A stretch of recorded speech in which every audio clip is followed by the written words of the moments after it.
विचित्र घटना घटी है वासुदेव। कुमार साम के शल्य चिकित्सा के पश्चात उनके पेट से ये मूसल निकला है।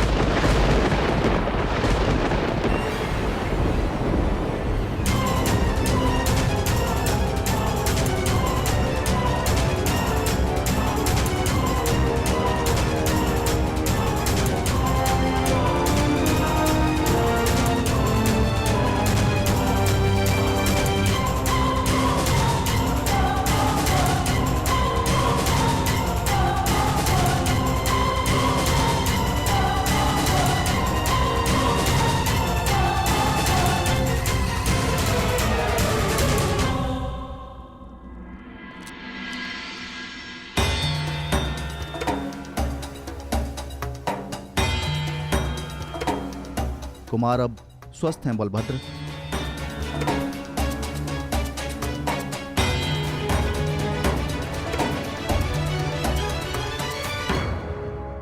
देख लिया, ये उस श्राप का नहीं, ये तुम्हारे अहंकार और तुम्हारे मदिरापान का फल है। ये श्राप तो केवल एक निमित्ता है।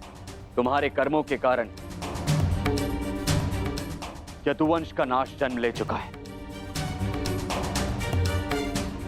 यदि मदिरा के मद में तुमने एक महात्मा का अपमान ना किया होता तो आज तुम्हारी यह दशा ना होती।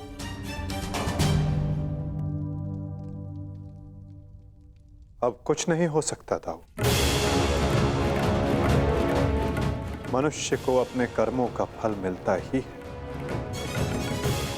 परंतु एक के कर्मों का फल पूरा वंश भुगते, ये नीति नहीं है। यदि अनाज के पौधों के बीज में घुन लग जाए तो वो सारी फसल नष्ट कर देते हैं दाऊ। नहीं कान्हा, मैं सांप की मूर्खता का फल समस्त द्वारका को नहीं भुगतने दूंगा।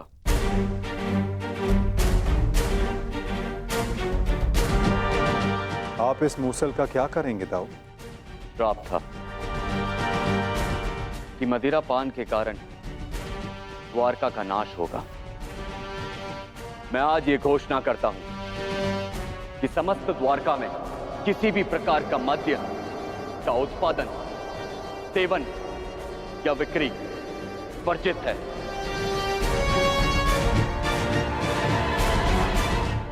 और रही बात इस मूसल की, तो इसका उपाय है मेरे पास।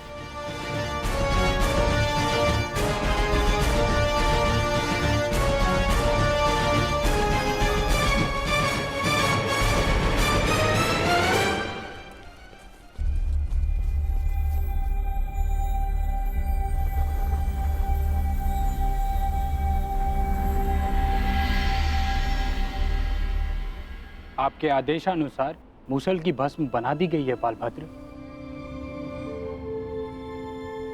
इसे द्वारका के समुद्र तट पे बहा दो।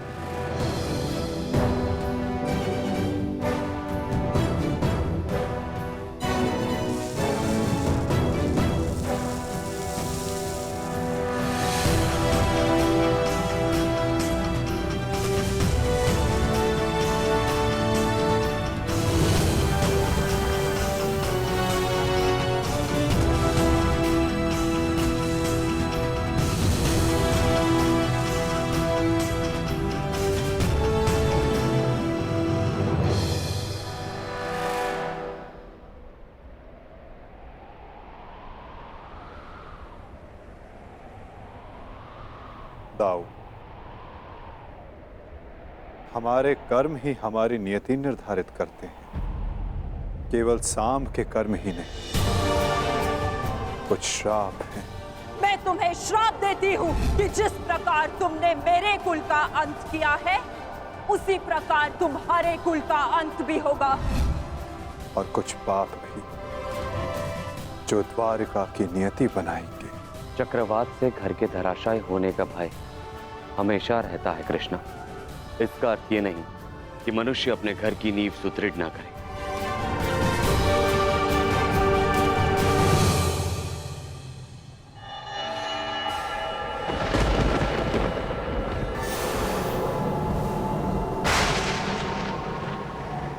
जब नींव गल जाती है दाऊ, तो भवन का धराशायी हो जाना निश्चित होता है। द्वारका का अंत समीप है।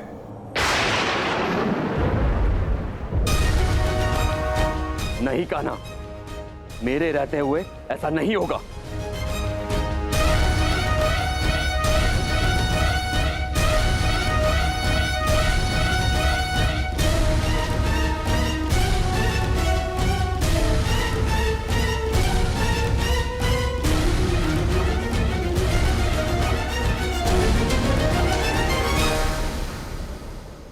समय किसी की नहीं सुनता और ना ही श्राप आपकी सुनेगा दाऊ। नियति ने जो चुना है हमारे लिए, हमें वो भुगतना ही होगा।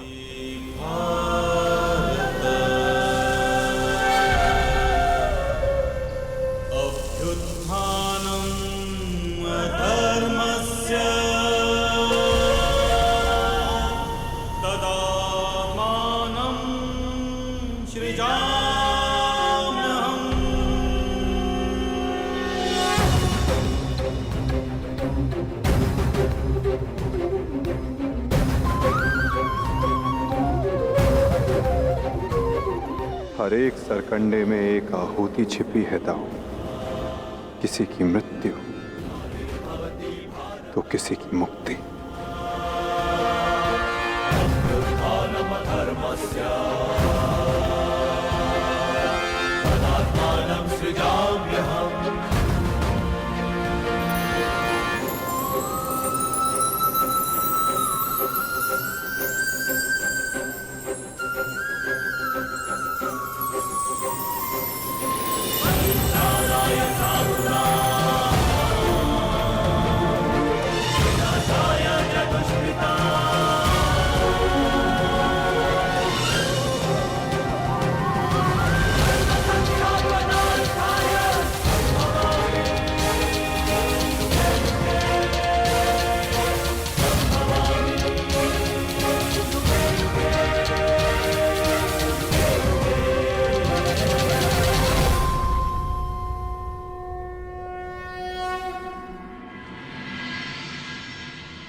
मेरा स्वप्न है कि हस्तिनापुर में एक गुरुकुल हो, जहां पर बालकों की भांति बालिकाएं भी युद्ध शिक्षा में पारंगत हों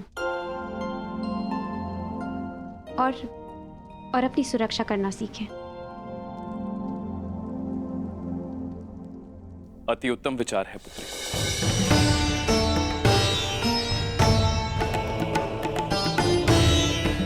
प्रणिपात, प्रणिपात, प्रणिपात।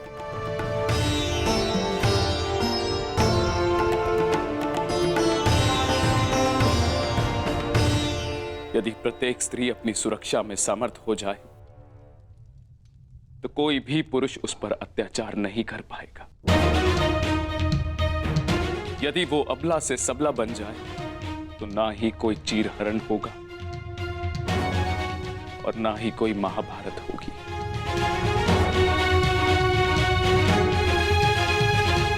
ज्येष्ठ पिताश्री, आपने स्मरण किया? हाँ पुत्र, एक महत्वपूर्ण निर्णय लिया है जो मैं तुम्हें बताना चाहता था।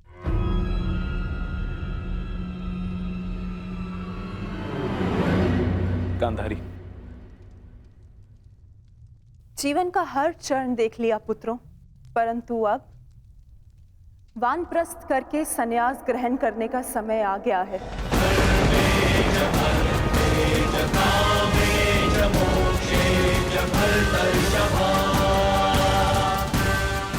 हाँ पुत्र, हिस्ट्री जीजी और मुझे विदा लेने की आज्ञा है।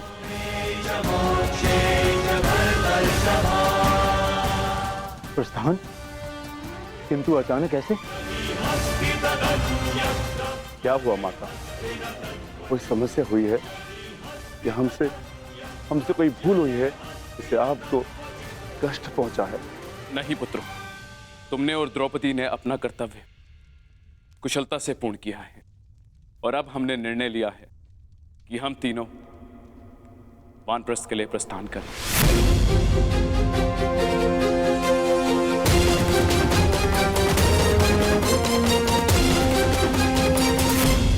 कि हम तीनों वानप्रस्थ के लिए प्रस्थान करें।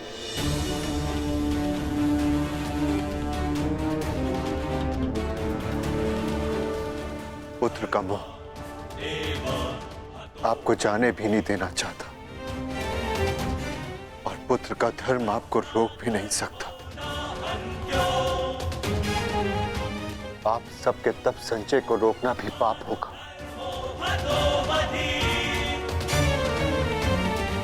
आदेश दीजिए ज्येष्ठ पिताश्री, व्यवस्था हो जाएगी। पुत्र, मुझे तुम पर गर्व है।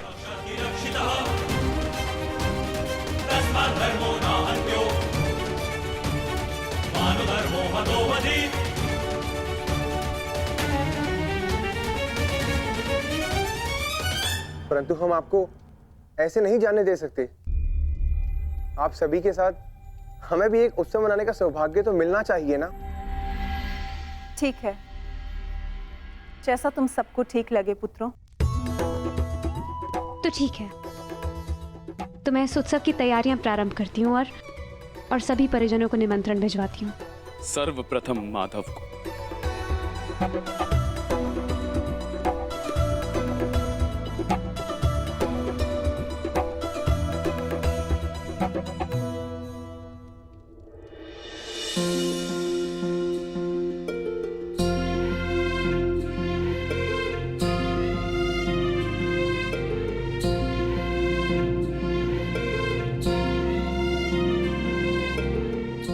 सखी ने निमंत्रण दिया है, स्वीकार करना ही पड़ेगा।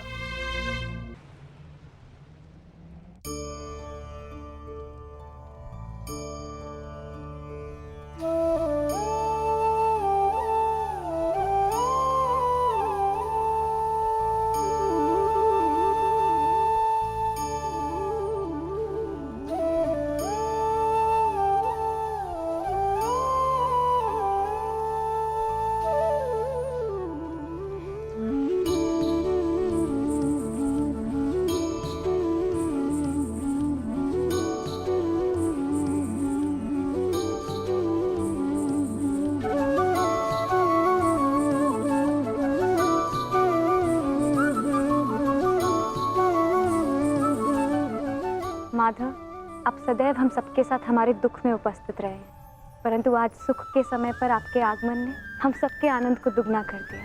मेरी सखी मुझे निमंत्रण दे और मैं न आऊं?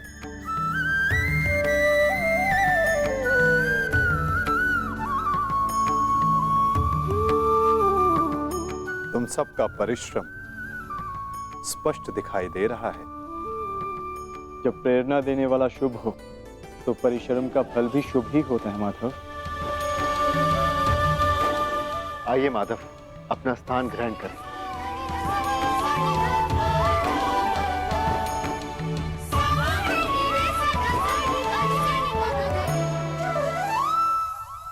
सांब के साथ जो हुआ, हमें उसका समाचार मिला माधव।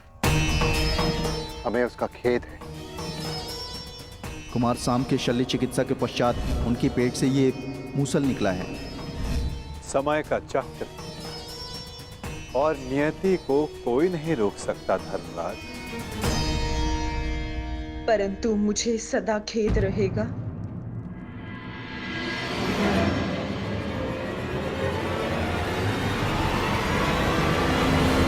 ये नियति मेरे ही श्राप के कारण आई है वासुदेव।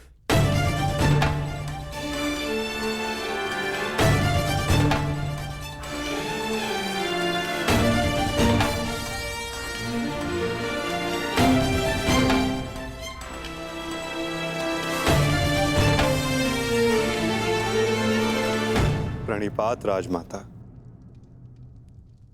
संतोष मिला कि मेरी भूल के पश्चात भी आपका यहाँ आगमन हुआ वासुदेव। नहीं राजमाता, मैं आया क्योंकि मेरा यहाँ उपस्थित होना आवश्यक था।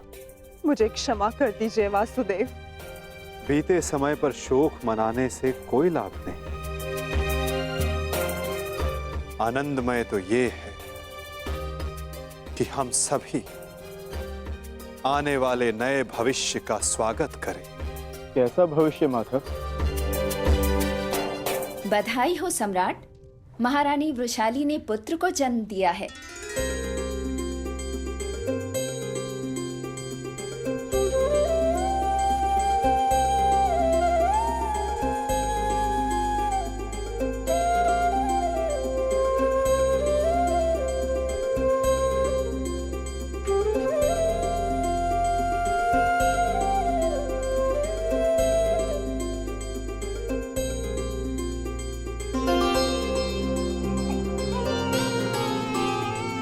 इसकी आंखों में इसके पिता की भांति तेज।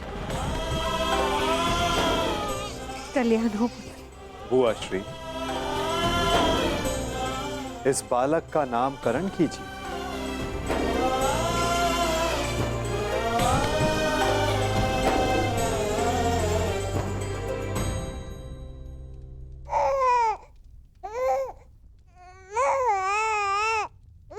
नहीं माधव, ये कार्य आपका है।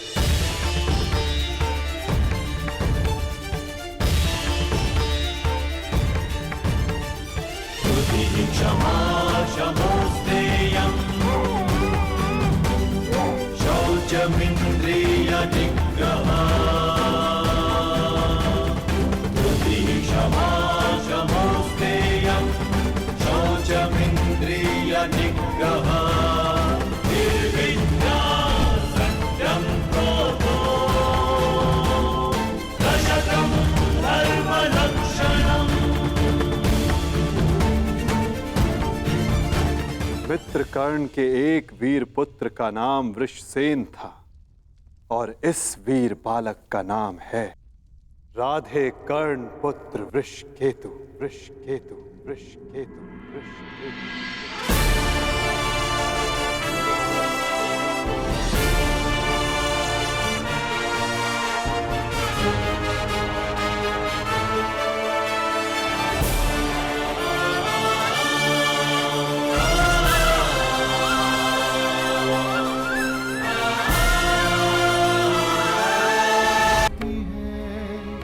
सभी समय से हारे राजा हो या रंग सभी बनते रहे बेचारे।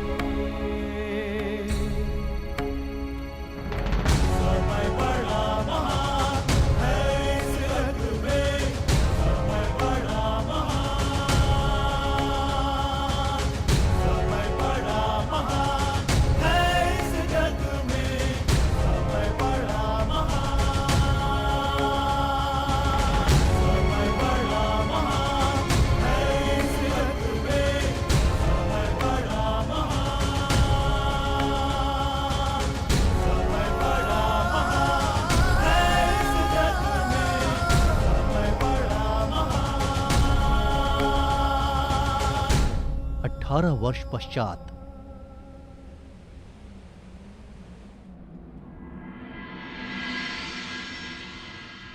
तो कुरुकुल की अगली पीढ़ी अपना प्रशिक्षण पूर्ण कर चुकी है धर्मराज। जी माधव, परीक्षित और वृषकेतु दोनों ने दीक्षा प्राप्त कर ली। अब सत्ता को अगली पीढ़ी में हस्तांतरित करने का समय आ गया। परंतु माधव महाराज,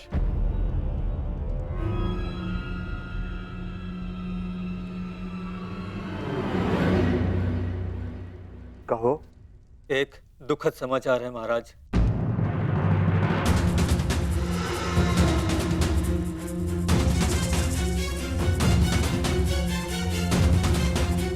अभयदान दिया, बोलो क्या समाचार है? राजमाता कुंती। क्या हुआ है माता कुंती को?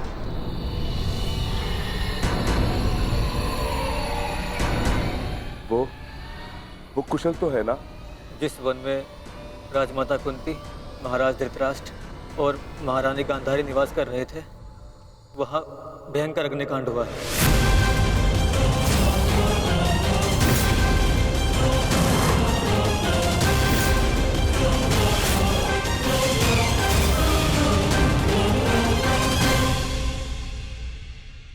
तीनों जलकर भस्म।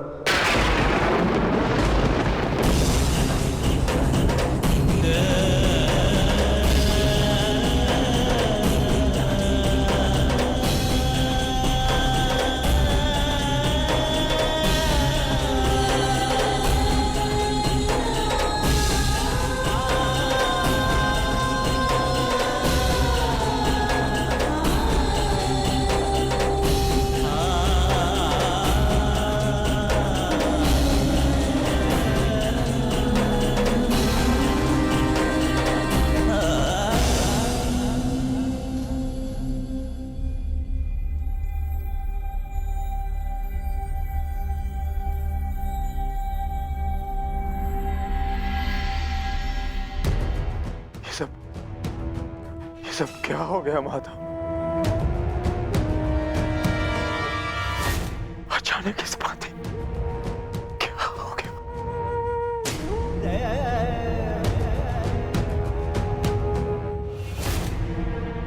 जो संसार में आया है उसे जाना ही है। महत्वपूर्ण ये है कि वो अपने जीवन से क्या लेकर गए और इस संसार को क्या देकर गए।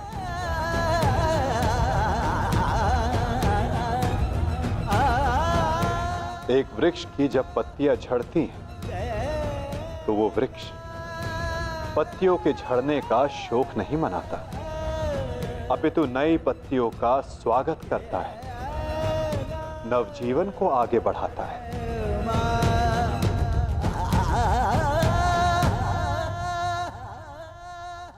आप सब स्वयं को संभालिए।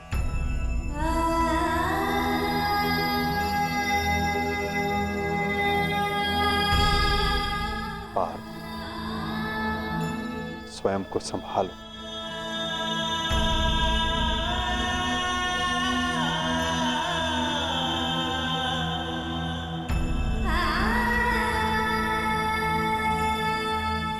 धर्मराज, आपने अपना हर कर्तव्य, हर उत्तरदायित्व कुशलतापूर्वक पूर्ण किया है और परिवर्तन का जो वचन आपने दिया था उसे भी पूर्ण किया। और अब ये समय दुख मनाने का नहीं, अपितु अपना उत्तरदायित्व पूर्ण करने का है धर्मराज।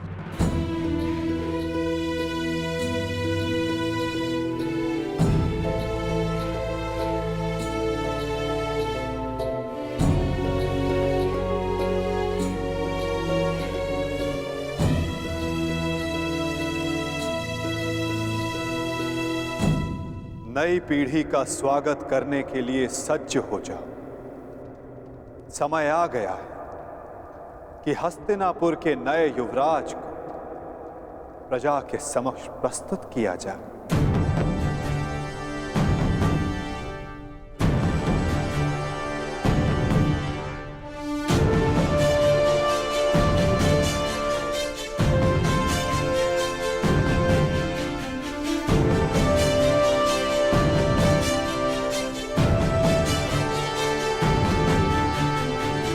समय आ गया है कि हस्तिनापुर की ये सभा कुरुवंश की आने वाली नई पीढ़ी का स्वागत करे।